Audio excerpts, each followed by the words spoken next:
வாழ்க்கையில் ஒவ்வொருவருமே அந்த சிறந்த தருணத்திற்காக தானே காத்திருக்கின்றோம். அந்த நல்ல நேரம், அந்த சிறப்பான நேரம் எப்பொழுது வரும்? அது வந்தால் நம் தடைகள் அனைத்தும் விலகிவிடும், நம் விருப்பங்கள் அனைத்தும் நிறைவேறிவிடும், நம் கஷ்டங்கள் அனைத்தும் தீர்ந்துவிடும், பிரச்சனைகள் அனைத்தும் மாயமாகும் என்று அந்த ஒரு சிறப்பான தருணத்திற்காக காத்திருக்கின்றோம் அல்லவா? அப்படிப்பட்ட அந்த சிறப்பான தருணம் இப்பொழுது உன் வாழ்க்கையை வந்து அடைந்திருக்கின்றது. இன்றைய தினத்தில் அந்த சிறப்பு நேரத்தை நீ பெறப்போகின்றாய்.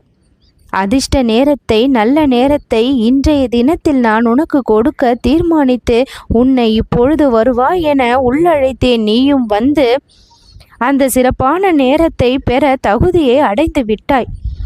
நீ காத்திருந்த எந்த நேரமும் வீணாக்கப்படவில்லை. அது ஒவ்வொரு நேரமும் இப்பொழுது அது அழகான அர்த்தத்தோடு உன் வாழ்வில் மீண்டும் வந்து மலரப்போகின்றது. நீ கேட்ட பிரார்த்தனைகள் என் சந்நிதியில் பதிலை பெற்றுவிட்டது. உனக்கான நல்ல செய்திகளோடு உன்னை வந்து அடைய ஆரம்பமாகிவிட்டது.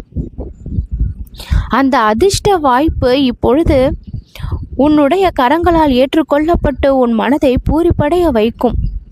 சண்டை இருந்த இடத்தில் அமைதியும், தனிமை இருந்த இடத்தில் அன்பும் மலரக்கூடிய அற்புதமான நேரம். குடும்பத்தில் மகிழ்ச்சி, வேலை செய்யும் இடத்தில் மகிழ்ச்சி, உறவினர்களோடு மகிழ்ச்சி, உற்றார்களோடு மகிழ்ச்சி என உன்னை சுற்றி மகிழ்ச்சி என்ற வார்த்தை மட்டுமே இனி அதிகமாக இருக்கும். உடலும் மனமும் எப்பொழுதுமே சோர்வாக இருந்தால் எந்த ஒரு விஷயத்தையும் நம்மால் சுலபமாக செய்ய முடிவது இல்லை. செய்ய தோன்றவே வெகு நேரம் பிடிக்கின்றது. ஆனால் இப்பொழுது அந்த உடலும் மனமும் புது தெம்பு, புத்துணர்வு, உற்சாகம் இவற்றை பெற்று நீ செய்ய நினைக்கும் விஷயத்திற்கு உனக்கு ஒத்துழைப்பு தரும்.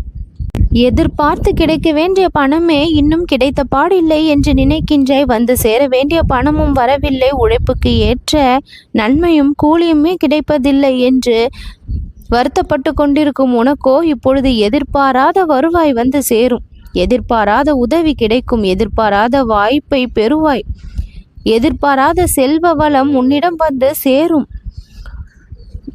குழப்பமாக இருந்த மனம் ஒரு நல்ல தெளிவை பெற்று ஒரு மனதிற்குள் இருந்த அந்த ஆர்ப்பாட்டங்கள் அடங்கி மன அமைதியோடு இப்பொழுது பயம் இருந்த இடத்தில் நம்பிக்கையோடு எல்லாமே மாறக்கூடிய நேரம் இந்த சிறப்பு தருணத்தில் அடங்கிவிட்டது. காலையில் உதிக்கும் சூரியனைப் போல இரவில் இருள் இருந்தாலும் விடியலில் சூரியன் வந்து வெளிச்சத்தை கொடுக்கும் என்ற நம்பிக்கையில் உறங்குவது போல வாழ்க்கையில் எத்தனை கஷ்டங்கள் இருந்தாலும் முருகனுடைய அருள் நம்மை காப்பாற்றும் என்ற நம்பிக்கையில் உறங்கு. விடியல் உனக்கு ஒளியை தரக்கூடியதாக இருக்கும். உன்னுடைய வாழ்க்கையை பசுமையாக்க என்னுடைய அருளும் ஆசிர்வாதமும் இருக்கும் பொழுது உனக்கு என்ன கவலை, சோகம்? திருவாசகத்தை மனதிற்குள் நினைத்துக்கொள். என் வாசகத்தையும் மனதிற்குள் நினைத்துக்கொள். யாம் இருக்க பயமேன். மீண்டும் நீ புது பிறவியை எடுத்து வாழ்வது போல புது வாழ்க்கையை இப்பொழுது நான் உனக்கு ஆரம்பம் செய்து வைத்து விட்டேன். பறந்து போன பறவை மீண்டும் கூடு திரும்புவது போல தொலைந்து போன நம்பிக்கை மீண்டும் உன்னிடம் வந்து சேரும்.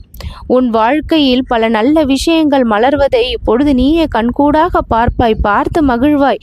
நறுமணத்தோடு அது உன் வாழ்க்கையை நிரப்பும். என்னை நம்பி வந்தாய். உன் முகம் மலர வேண்டும், உன் இதயம் இலகுவாக வேண்டும். அதற்கான செய்திகளை உனக்கு நான் இன்றே உன் இதயத்தோடு இணைப்பேன். உன் வாழ்வோடு இணைப்பேன். இணைக்கக்கூடிய விஷயங்கள் தான் நடக்கும்.